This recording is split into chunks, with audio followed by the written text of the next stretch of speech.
This story is about an event which made the news 4 years ago. It had many versions of horror and spiritual meaning in the way it was told. The main protagonist was Nico, an office worker living in the city. On weekends, she often went shopping at the local mall. Because she usually carried multiple things, she didn't use the escalator but rather took the elevator down to save time. The elevator would usually be very crowded, but in this case, there was still room for one more person. She was urged to enter. Just as a woman raised her voice, Nico hesitated, suddenly feeling a sense of deja vu about the scenario in front of her. As Nico's hesitation before entering, a person behind her pushed through to the front as not to miss the opportunity to go down before Nico. The woman, who rushed past Nico, looked stressed as if she was late for the last train. When the girl entered the elevator, it was already packed with people. Nico was once again left behind, missing her opportunity to go down. The elevator doors closed as it started descending to the lower levels. Suddenly, there was a loud sound like the elevator was having trouble. At this point, Nico was still trying to remember where the scene had been before. That scene felt very familiar. She suddenly had a bad premonition in her heart. Immediately, a flash of lightning flashed in her mind, and Nico recalled the dream she had the night before. Her house was not far from the mall. Her place was also a building with an elevator. Nico worked as secretary for a nearby company. She was living in a house that was also owned by the company. Late at night, while Nico was sleeping, she had a dream. It was a true dream because she heard a voice calling her.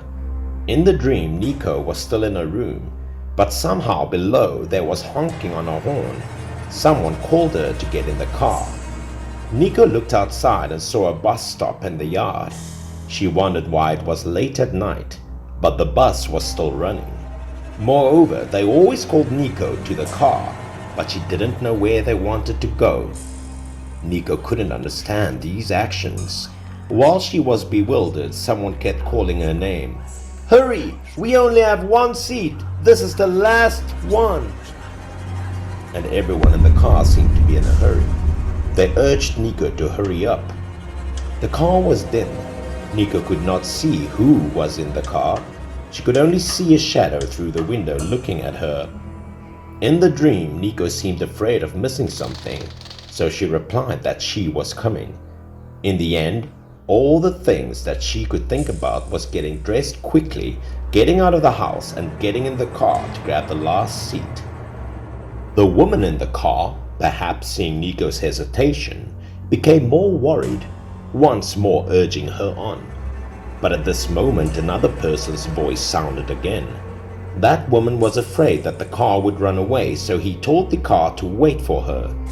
Nico saw the woman running out of the building where she lived and responded to the woman's screams in the car. The woman then quickly got into the car and grabbed the last seat that was supposed to be for Nico. As soon as the headlights came on, it began to accelerate forward. Nico felt she was missing something, so she tried to follow the car and saw who was in the car. But when she looked at it, she almost collapsed. All of the people in the car saw that not a single person was alive. They all turned their heads to look at her and smiled very devilishly. They turned their heads, looked at her, and smiled. Those 8 people were covered in blood. Their faces were deformed and even their eyeballs fell out. They knew she was looking at them, so they stared at her too.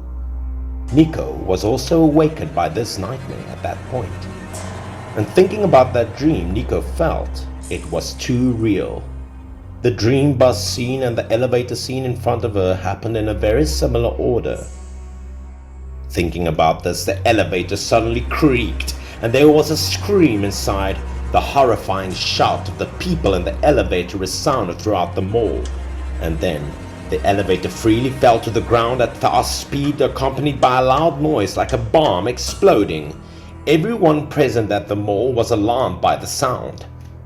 Nico finally realized that the dream scene seemed to overlap with reality. She almost understood what was going on. She knew the elevator had a serious accident attached to it. Nico reacted for a long time. She panicked and ran out in the hallway, looking down from the 6th floor. She saw many people gathering below. People who ran to the elevator to see what was going on. Not long after, police cars and ambulances arrived. The elevator doors were quickly pried open. The scene inside must have been called a tragedy. The victim's flesh and blood mixed together, and unfortunately all the people in the elevator were killed. The bloody scene in the elevator and the scene in Nico's dream were almost identical. Nico also later heard that one victim in the elevator also lived in the same building as her. This news haunted Nico for a long time. She didn't dare to take the elevator for a while.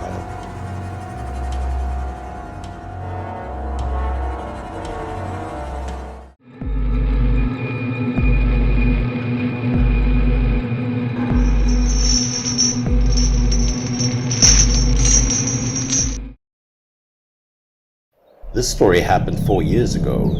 It was known to be one of the most told spiritual stories of the time. That year, my village arranged for a man to work as a ranger, both morning and evening.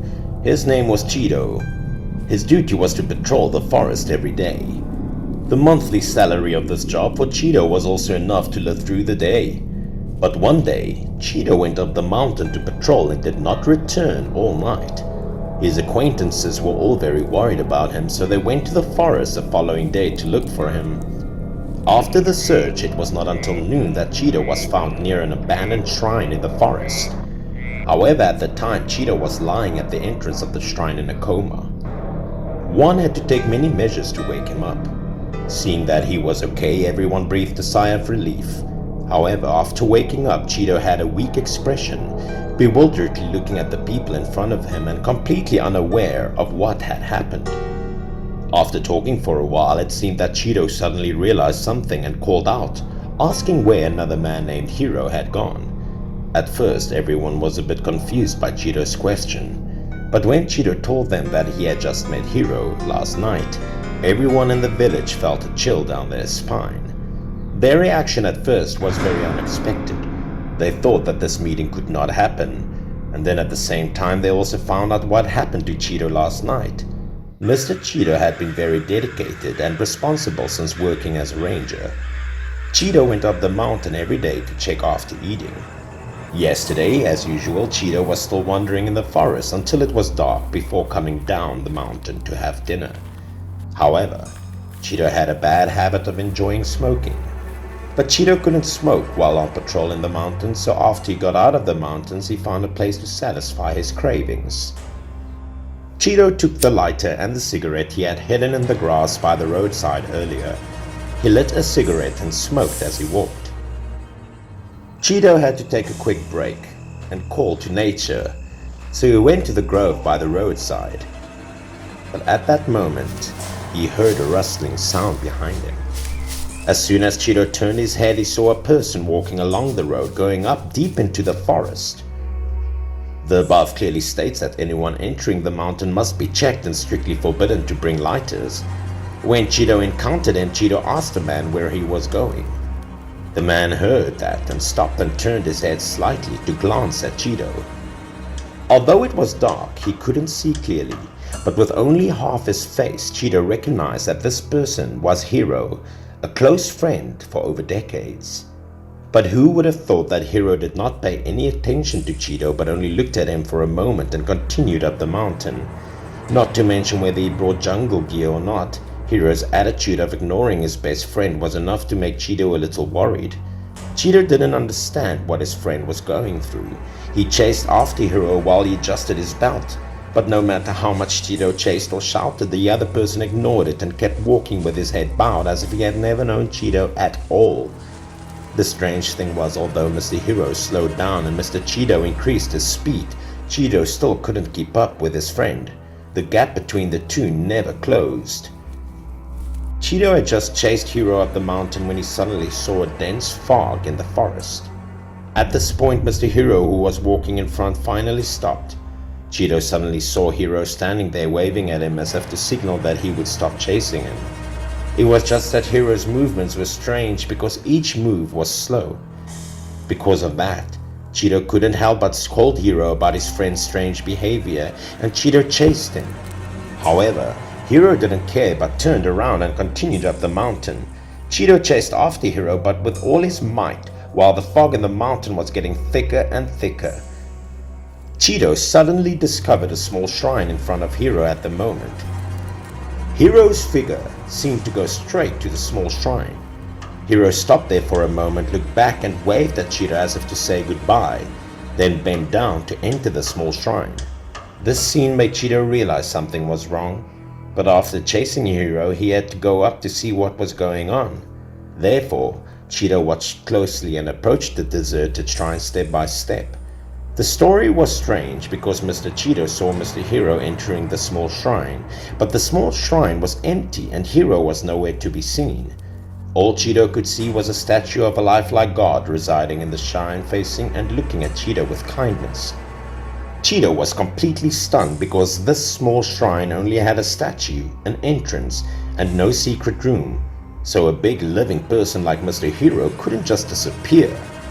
Mr. Cheeto began to feel that this strange incident was not as simple as it seemed. He couldn't explain the reason. His body shivered involuntarily. He looked at the statue again. The statue was still sitting motionless, but Cheeto intuitively felt something. This statue seemed to be alive. Furthermore, the statue's kind face was gone. Then Cheeto calmly looked at the statue again. When Cheeto wanted to call Hiro's name, he couldn't make a sound. The scene in front of his eyes was getting blurred, and he slowly lost consciousness. After narrating all this, Cheeto looked at everyone as if wanting to get answers from anyone. Seeing that everyone didn't seem to want to talk to him, he had a bad premonition. They didn't tell him the answer, and they only said that he would have the answer when he turned back to the village. Later, Cheeto had just arrived and saw Hiro's family holding a funeral.